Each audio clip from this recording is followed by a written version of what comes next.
Coming up on today's episode of Technoid, I have decided to take away all the tech news I was going to talk about today and focus on the PlayStation 5. I am dedicating this entire episode to discuss the PlayStation 5 since I was not able to make a reaction sooner, but I will discuss what I think of the console, the games, the accessories, and I'm going to call out a few people in this video. All of that on today's episode, so stay tuned.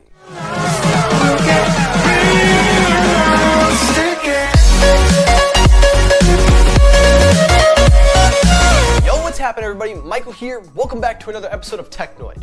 Now, today's episode, guys, I am going to focus only on the PlayStation 5. Originally, I had a bunch of lineups talking about other news for Samsung and Apple, but I decided because I wasn't here to give my reaction and because I have a lot to say about the PlayStation 5, I decided to talk about it in this one video. So everything that I'm going to do today is on the PlayStation 5, and that's it. So, without further ado, let's get it going. So story number one, the first story up, the main story and the only story, the PlayStation 5. Now guys, before I start this, I want to give a few disclaimers.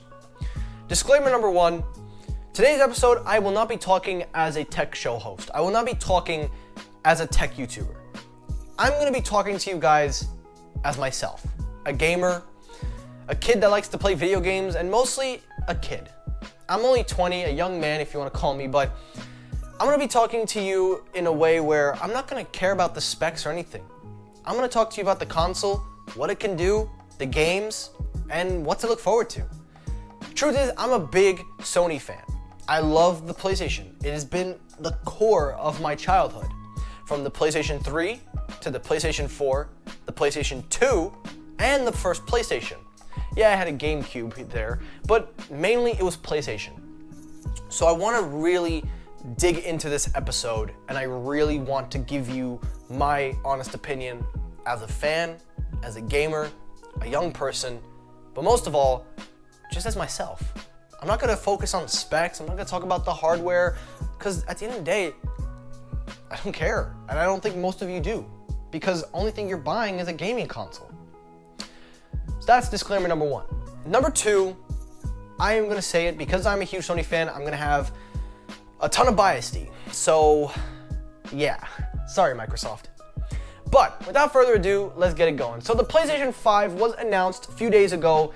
Everybody blew up the internet with their reactions. It was the most watched event of a gaming console unveiling in a long time. Now, before I talk about the console and what I thought of it, I need to call out somebody. Well, not somebody, some people. To all the big tech YouTubers, and I'm talking big, with the millions of subs. If you made a video and you spent a duration of that video only focusing on the hardware and internals of the gaming console, shame on you. Shame on you. And let me tell you why. First of all, let me say this, and I'm going to keep this irritated. This is a gaming console. This is not a PC. This is not something that you can customize. This is a gaming console. Gaming consoles, granted, may not have the best specs in a PC or customizable as much, but that's why people buy them. They're gaming consoles. They provide original content, great platforms to play online, mostly just to relax and escape the real world. That's why we play video games. Not just to have some entertainment, but to escape the real world. And if you made a video only talking about the internals, talking about how it has an AMD CPU or its cooling system and ventilations, shame on you. Because you spend more time focusing on the tech aspect that you completely blindsided the original content that most of these developers developed for this console on launch, but you mostly let the fans down. Because the truth is, most fans do not care about the hardware aspect. You know what they care about? The games, the quality of the games. Granted, you could argue for the hardware, but still, if it looks well and it plays well, it's good. And I'm gonna tell you right now, I watched tons of videos.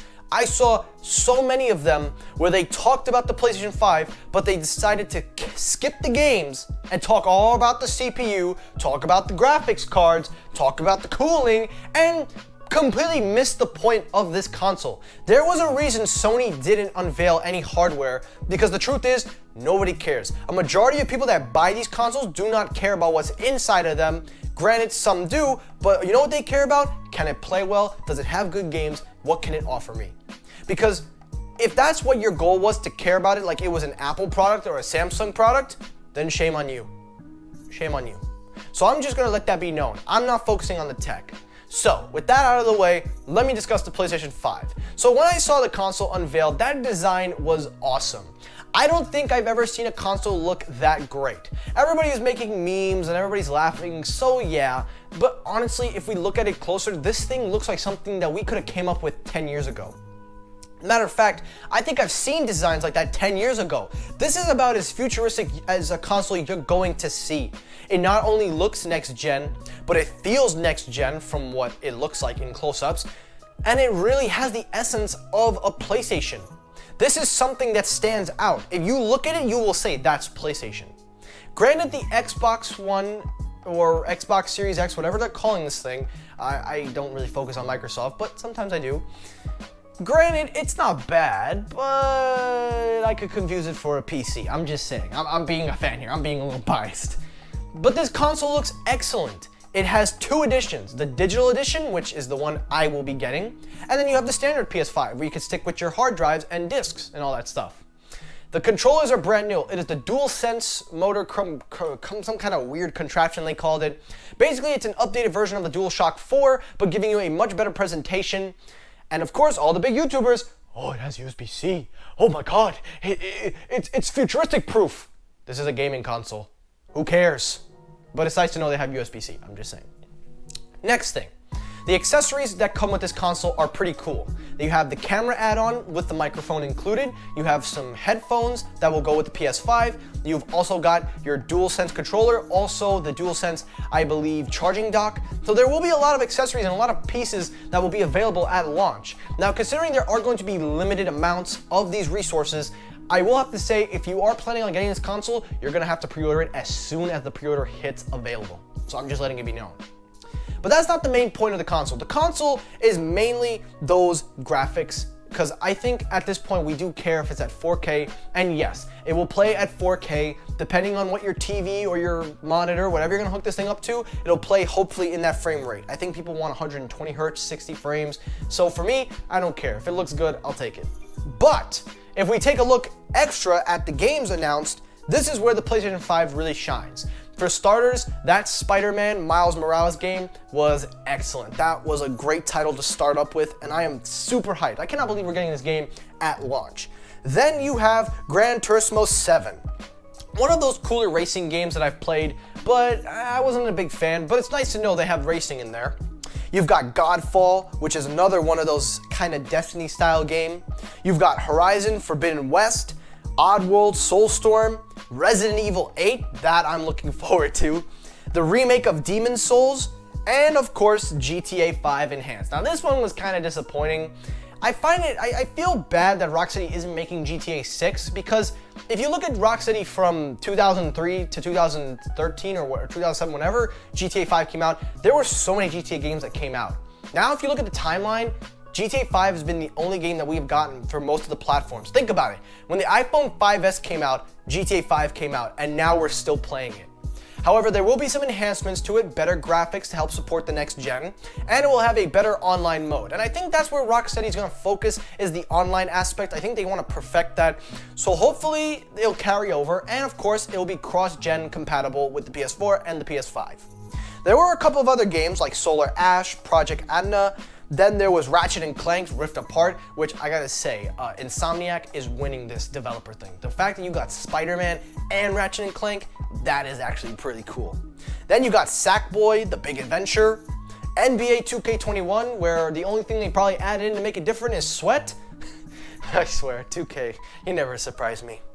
And then you got Destruction All-Stars, Deathloop, Stray, the list goes on, but the main games that everybody were intrigued were also what I said in the beginning, plus Hitman 3, and a couple of other spin-off games. But the main thing that I think everybody's gonna be happy is there is a wide variety of game titles that are gonna be available at the launch of this console.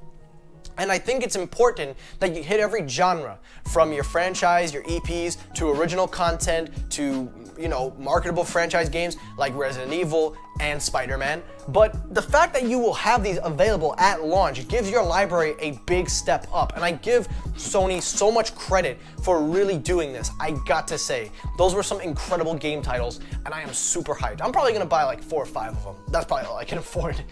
Now, the main thing that everybody's talking about with this console, and again, another thing I'm gonna call out, is the price. Now, we didn't get a price leak, we didn't get a price info, but a lot of people are speculating that the price is going to be over $600. And let me tell you right now, that is completely false. Here's why. Number one, anyone that thinks that, you're insane. Just leave.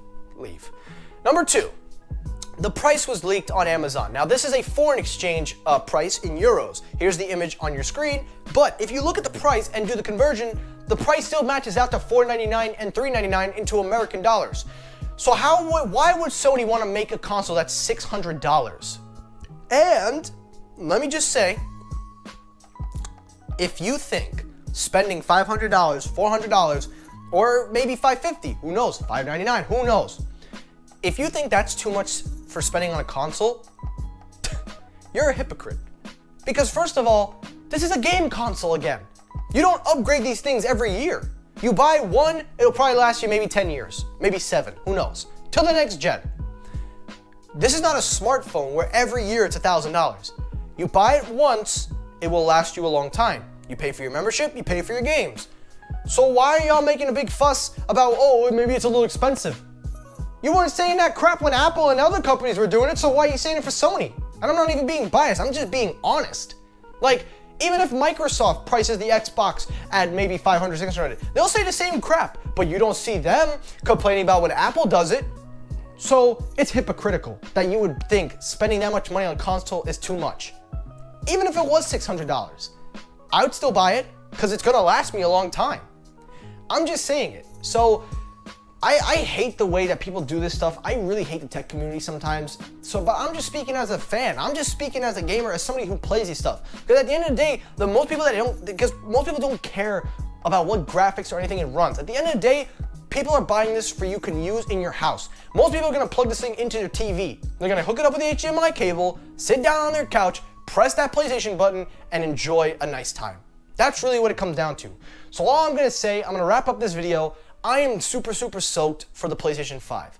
I'm very disappointed in seeing what most of these people are talking about on the internet, focusing less on the original content and more on the tech side. That is a shame. So you know what? Big F you to them.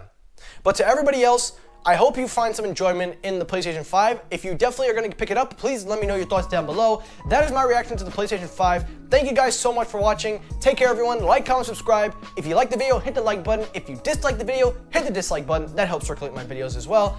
As always, guys, thank you so much for watching. Before I say peace, let me finish it off with a Sony scream.